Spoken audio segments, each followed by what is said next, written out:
জানা গেল ডক্টর ইউনূসের নেতৃত্বে 17 সদস্যের অন্তর্বর্তী সরকার।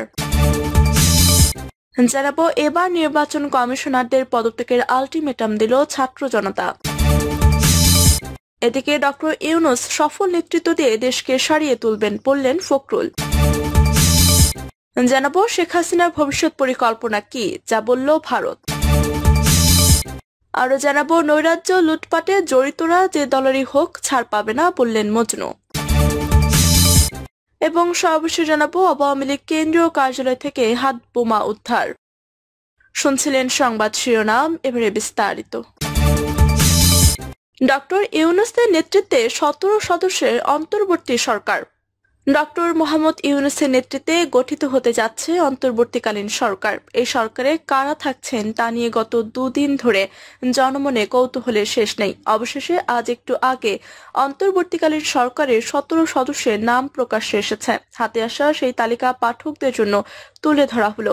প্রধান উপদেষ্টা ডক্টর মোহাম্মদ ইউনূস, উপদেষ্টা সালেহ উদ্দিন আহমেদ, ব্রিগেডিয়ার জেনারেল অবসরপ্রাপ্ত এম সাখাওয়াত হোসেন, ডক্টর আসিফ নজরুল, হাসান আরিফ, তৌহিদ হোসেন, সৈয়দা রিজওয়ানা হাসান, শারমিন মুর্শিদ, ফারুকী আজম, আদিলুর রহমান খান, সুপ্রদীপ চাকমা, ফরিদা আক্তার, বিধান রঞ্জন রায়, আফম খালিদ হাসান, নূরজাহান বেগম, মোহাম্মদ নাহিদ ইসলাম, আসিফ মাহমুদ সজীব ভুইয়া।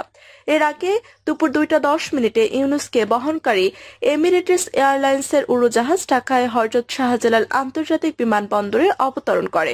বিমানবন্দরে এসে সাংবাদিকদের তাৎক্ষণিক প্রতিক্রিয়া জানান তিনি বলেন, সারা বাংলাদেশ একটা বড় পরিবার। এই পরিবারে আমরা একসঙ্গে চলতে চাই। আমাদের সঙ্গে দ্বিধা দ্বন্দ্ব যা আছে সরিয়ে ফেলতে চাই। যারা বিপথে গেছে তাদের পথে আনতে চাই, যাতে করে একসঙ্গে কাজ করতে পারি। জানা যায়, অন্তর্বর্তীকালীন সরকার প্রধান হিসেবে শপথ নেওয়ার পর ডক্টর মোহাম্মদ ইউনূস রাষ্ট্রীয় অতিথি ভবন যমুনায় থাকবেন। তার জন্য প্রস্তুত করা হচ্ছে রাষ্ট্রীয় অতিথি ভবন যমুনা। ভেতরে আসবাবপত্র নতুনভাবে বসানো হচ্ছে। এই কাজগুলো করছে গণপূর্ত অধিদপ্তর। তবে যমুনা ভবনের সামনে এখনো নিরাপত্তা বেষ্টনী বসানো হয়নি। সেনাবাহিনী, আনসার সহ বিভিন্ন আইন শৃঙ্খলা বাহিনীর সদস্যরা নিরাপত্তার দায়িত্ব পালন করছেন। এবার নির্বাচন কমিশনারদের পদত্যাগের আলটিমেটাম দিল ছাত্র জনতা।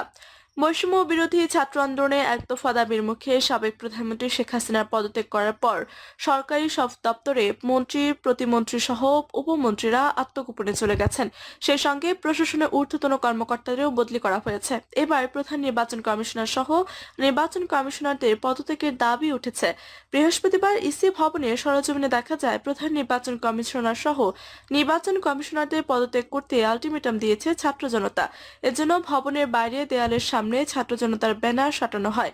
ব্যানারে লেখা হয়, বাংলাদেশের নির্বাচন ব্যবস্থা হত্যা এবং গণহত্যার দায়ে সব নির্বাচন কমিশনারকে পদত্যাগ করতে হবে। গত 2 দিনে প্রধান নির্বাচন কমিশনার কাজী হাবিবুল আওয়াল অফিস না করলেও আজ তিনি অফিস করেছেন। তবে 3 নির্বাচন কমিশনার অফিস করেননি। সিএসসি দুপুর 12টার দিকে নির্বাচন ভবনে আসেন এবং চলে যান বিকেল 3টায়। এছাড়া নির্বাচন কমিশনার মোহাম্মদ আহসান হাবিব খান পুরো সময় অফিস করেন।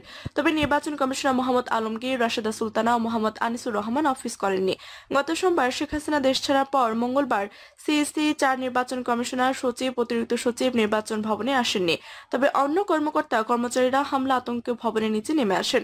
পরে দুপুর 1টার আগেই সবাই চলে যান। পরদিন বুধবার সিএসসি এবং নির্বাচন কমিশনার মোহাম্মদ আনিসুর রহমান অফিসে আসেননি। তবে ওই দিন নির্বাচন কমিশনার মোহাম্মদ আহসান হাবিব খান, মোহাম্মদ আলমগীর ও রাশেদা সুলতানা অফিস করেন। এসেছিলেন ইসি সচিব শফিউল আজিম ও অতিরিক্ত সচিব অশোক কুমার দেবনাথ সহ অন্য কর্মকর্তা কর্মচারীরাও। সরকার পদত্যাগের পর দেশে বিভিন্ন স্থাপনা, থানায় হামলার আতঙ্ক এখনো মানুষের মধ্যে বিরাজ করছে। পুলিশ এখনো কাজে যোগ দেয়নি। সড়কের ট্রাফিক নিয়ন্ত্রণে দেখা গেছে ছাত্রদের।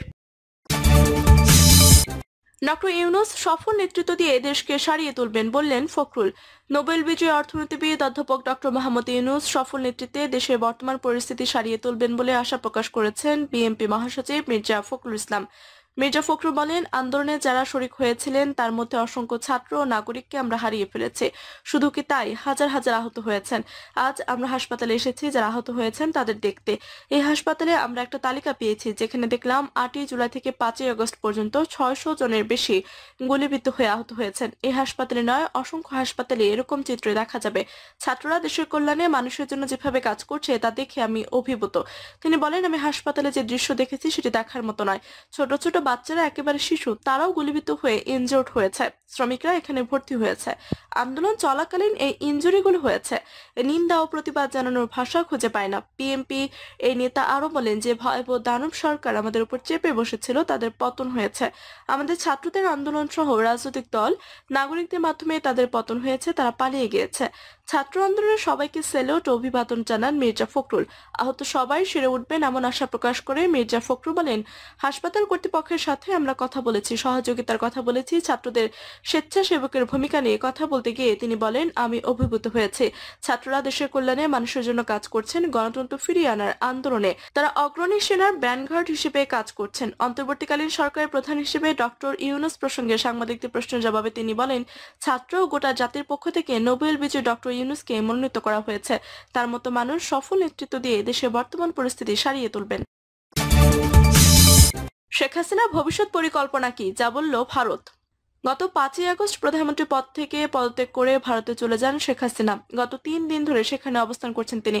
তবে শেখ হাসিনার সঙ্গে যারা আশা ব্যক্তিরা একে একে ভারত ছাড়তে শুরু করেছেন বলে জানা গেছে। এই অবস্থায় শেখ হাসিনার ভবিষ্যৎ পরিকল্পনা কি, এ বিষয়ে এখনো কোনো আপডেট নেই বলেই জানিয়েছেন ভারতের পররাষ্ট্র মন্ত্রণালয়।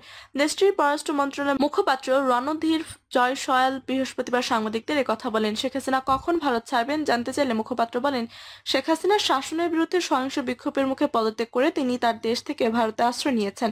তবে আমাদের কাছে তার ভবিষ্যৎ পরিকল্পনার বিষয়ে কোনো আপডেট নেই।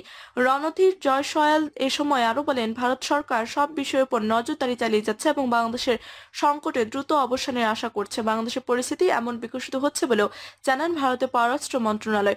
শেখ হাসিনা গত 5ই আগস্ট সকালে গণঅভ্যুত্থানের মুখে পদত্যাগ করে ভারতে পালিয়ে যান। ওই দিন তার সরকারি বাসভবনে আন্দোলনকারীরা দখলে নেওয়ার কয়েক ঘন্টা আগে তিনি ঢাকা ছাড়েন। একটি সামরিক বিমানে করে ভারতের উত্তরপ্রদেশের একটি বিমান ঘাঁটিতে নিয়ে যাওয়া হয় তাকে। এদিকে ভারত সরকার একটি সূত্রে বরাত দিয়ে ইন্ডিয়া টুডের খবরে বৃহস্পতিবার বলা হয়েছে, শেখ হাসিনার সফর সঙ্গীরা একে একে ভারত ছাড়তে শুরু করেছেন। তাদের পরবর্তী গন্তব্য কোথায় এখন তা স্পষ্ট নয়। বাংলাদেশে ফিরে যাচ্ছেন কিনা তাও জানা যায়নি। শেখ হাসিনা ভারত থেকে কোথায় যাবেন তা এখনো স্পষ্ট নয়। তার ছেলে সজীব ওয়াজেদ জয় জানিয়েছেন, মা আর বাংলাদেশে ফিরবেন না। শোনা যাচ্ছে হাসিনা লন্ডনে যেতে চেয়েছেন, কিন্তু ব্রিটেন সরকার এখনো সবুজ সংকেত দেয়নি। এদিকে হাসিনা পুত্র সজীব ওয়াজেদ জয় বুধবার রাতে এনডিটিভিকে জানান, তার মা ভারত সহ কোনো দেশে রাজনৈতিক আশ্রয়ের জন্য আনুষ্ঠানিক অনুরোধ করেননি। জয় বর্তমানে যুক্তরাষ্ট্রের ওয়াশিংটন ডিসিতে অবস্থান করছেন। শেখ হাসিনা সেখানে যাওয়ার ক্ষেত্রে তেমন সাড়া মিলছে না, কারণ যুক্তরাষ্ট্র হাসিনা মার্কিন ভিসা বাতিল করেছে বলেও খবর রয়েছে। যাকে সঙ্গে নিয়ে তিনি বাংলাদেশ ছেড়েছেন। রেহানা অবশ্য যুক্তরাজ্যের নাগরিক এবং তার কন্যা টিউলিপ সিদ্দিকী বর্তমানে ক্ষমতাসীন লেবার পার্টির এমপি।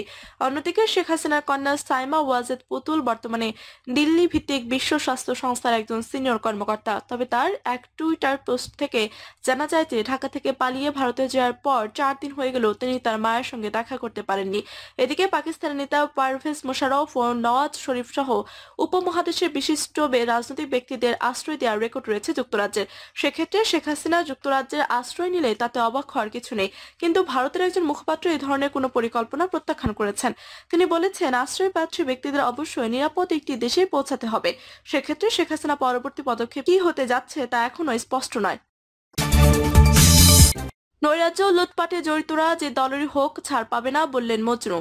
ছাত্র জনতার রক্ত স্নাত একটা আন্দোলনের মাধ্যমে হাসিনা সরকারের পতনের পর কিছু কিছু স্থানে পরিকল্পিতভাবে নৈরাজ্য ও লুটপাটের ঘটনা ঘটেছে বলে মন্তব্য করেছেন ঢাকা মহানগর দক্ষিণ বিএনপির আহ্বায়ক রফিকুল আলম মজনু। তিনি নৈরাজ্যকারীদের হুঁশিয়ার দিয়ে বলেন, নৈরাজ্য এবং লুটপাটে জড়িতরা যে দলের হোক না কোনো ছাড় পাবে না। এদের প্রত্যেককে আইনের আওতায় এনে কঠিন শাস্তির মুখোমুখি করা হবে। মজনু বলেন, বিএনপি চেয়ারপারসন বেগম খালেদা জিয়া, ভারপ্রাপ্ত চেয়ারম্যান তারেক রহমান ছাত্র জনতা, দলীয় নেতাকর্মী ও দেশবাসীকে শান্তিপূর্ণভাবে বিজয় উদযাপনের অনুরোধ জানিয়েছেন। ভাঙচুর, দখল, লুটপাটকারী, ডাকাতির সাথে জড়িতদের আইনের আওতায় আনার অনুরোধ জানিয়েছেন। ঢাকা মহানগর দক্ষিণ বিএনপি অঙ্গ সংগঠনের নেতাকর্মীদের এ বিষয়ে সজাগ এবং সতর্ক থাকতে হবে। এসব ঘটনা কারো জড়িত থাকার প্রমাণ পাওয়া গেলে তার বিরুদ্ধে সাংগঠনিক ব্যবস্থা গ্রহণ করা হবে। তানভীর আহমেদ রবিন তার বক্তব্যে বলেন, কিছু দুষ্কৃতিকারী কিংবা ফেসিবাদদের দূষরদের কারণে অর্জিত বিজয়কে ম্লান হতে দেওয়া যাবে না। সভার শুরুতে গণতন্ত্র প্রতিষ্ঠার সংগ্রামে বিগত 18 বছরে শহীদ বিএনপি নেতাকর্মী এবং বৈষম্য বিরোধী ছাত্র জনতার আন্দোলনে নির্বিচার গুলিতে শহীদ শত শত ছাত্র, সাধারণ মানুষ, শিশু, কিশোরের আত্মার মাগফিরাত কামনা করে দোয়া করা হয়। আওয়ামী লীগের কেন্দ্রীয় কার্যালয় থেকে হাত বোমা উদ্ধার। রাজধানী গুলিস্তানে বঙ্গবন্ধু আওয়ামী লীগ কেন্দ্রীয় কার্যালয় হতে বেশ কয়েকটি হাত বোমা উদ্ধার করেছে উৎসুক জনতা। বিকেল 6:45টার দিকে কয়েকজনকে একটি টেবিলের ড্রয়ার নিয়ে বের হয়ে আসতে দেখা যায়। টেবিলের ড্রয়ার এবং ড্রয়ার ভর্তি হাত বোমাগুলো গত 5ই আগস্ট অগ্নিকাণ্ডের ধোঁয়ায় কালো হয়ে আছে। পরে গুনে গুনে দেখা যায় সেখানে 16টি হাত বোমা রয়েছে। ভেতরে এরকম আরো হাত বোমা রয়েছে বলে জানান উদ্ধারকারীরা। হাত বোমাগুলো দেখতে ভিড় জমান আশেপাশের উৎসুক জনতা। এই সময় একজন ব্যক্তি কয়েকটি হাত বোমা ভবনের ভেতরে ছুড়ে মারেন এবং বোমাগুলো বিস্ফোরণ ঘটে। উদ্ধারকারীদের একজন রবিউল বলেন, গত 5 তারিখ তারা এখানে আন্দোলন করেছে, সেদিন তাদের উপর গুলি ও বোমা নিক্ষেপের ঘটনা ঘটেছে। তিনি বলেন, আজকে তিনি পরিত্যক্ত ভবনটি দেখতে এসেছেন। ভবনটির ভেতরে তারা এসব হাত বোমা পান।